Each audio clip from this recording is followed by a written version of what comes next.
are very much influenced by the writings of Zecharia Sitchin. That's correct. Who was a historian, a translator of ancient Sumerian texts.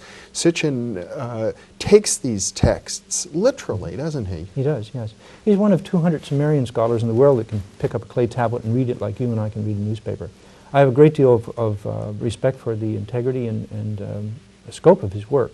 And basically what Sitchin is doing is agreeing with all of the other archaeological positions. He says, yes, it is true that the ancient Sumerian civilization was a sudden civilization. There were no predecessors.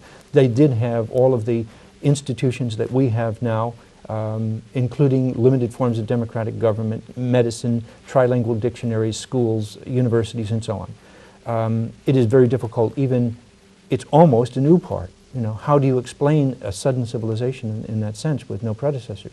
But over and above that, he also would go one step farther. Instead of saying, as traditionally we have in the academic world, that the gods were mythological, because of the things they could do, you know, fly through space, fly through the atmosphere, create human beings, use weapons like starboard lasers and so on. He says we have to look at the technology we have today and see that we can do all those things. Those reasons are vaporized. So we must take at least another look.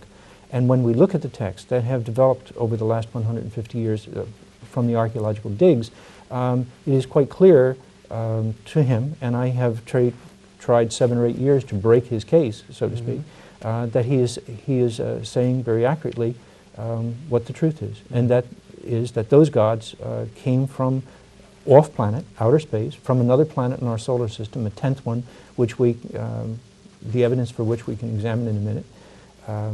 And we're here for taking huge amounts of gold out of the planet, not for wealth or jewelry, but to do some kind of special molecular seeding of the atmosphere of their planet, perhaps as a heat shield or whatever, because it went so far out past our sun, that they created human beings 300,000 years ago when they had a rebellion in their gold mines. We even have, if the ancient records are correct, we even have the conversations that took place when their lower echelons laid down their tools, created a rebellion and a work strike in their gold mines in South Africa, and forced their geneticists to create a creature to take their place. This is, I will put the other caveat down here, it is the most unthinkable thought in Western culture.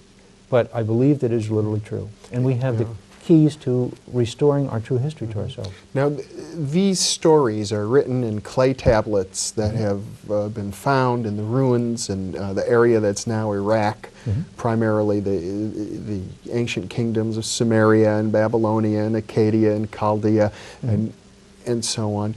The clay tablets were probably created 4,000 or 5,000 years ago, and you're claiming that the events described in these clay tablets date back hundreds of thousands of years. That's correct.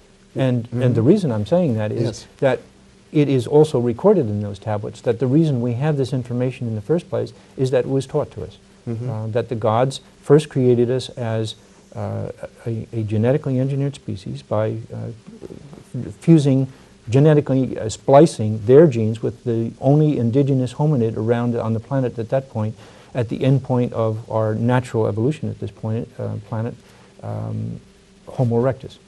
Having done so and created a new bicameral species, if you will, with 2 major genetic codes, we were mutants and couldn't procreate. They eventually gave us the ability to procreate. We became precocious. Perhaps they, being, it appears from the ancient records, at a level of technology and in a level of technology that we have only reached now, that they perhaps didn't even know the full consequences of what that genetic engineering event would transpire, how it would transpire. And so we became precocious and intelligent more than probably they really wanted. They wanted a strong creature with enough intelligence to do their gold mining, but not to give them any problems, not to give them any trouble. But it turned out differently, and we became eventually partners with them. And in the process of being taught literally crash courses in civilization and given technology, we see that we were taught this stuff, and we were eventually taught to write it down. And since it was the most important event, since it bore on our actual genesis as a species, it has been recorded in all those societies, and it's basically a transcultural phenomenon. In other words, if you were to look at the most ancient legends of Egypt, of Sumeria, of India, of South America, you would find certain parallels. That's very true. It is Joseph Campbell, one of the most respected of our comparative mythologists in the Masks of God series. He spent 12 years in intense research on that, and he answered a question that he posed to himself at the very beginning of that work in a very startling way. He said, is all of this mythology, which seems so completely the same over the face of the planet, even the genealogies of the gods, who married whom and who was whose cousin, even though the languages were different because the languages used different names for them, they were the same whether it was in the Vedic traditions in India or in the Norse tradition in Norway. And he said, so the question must be posed, is it the common reaction of the human neurological system to, in a naive fashion, to the processes of nature, like thunder and lightning and so on? And he said, when I look at the history and I look at my material, it can't be that way. It was not that way. He said, something happened in Sumeria. I don't know exactly what it was, and he postulated, as with all establishment scholars up to his point, that the gods were mythological.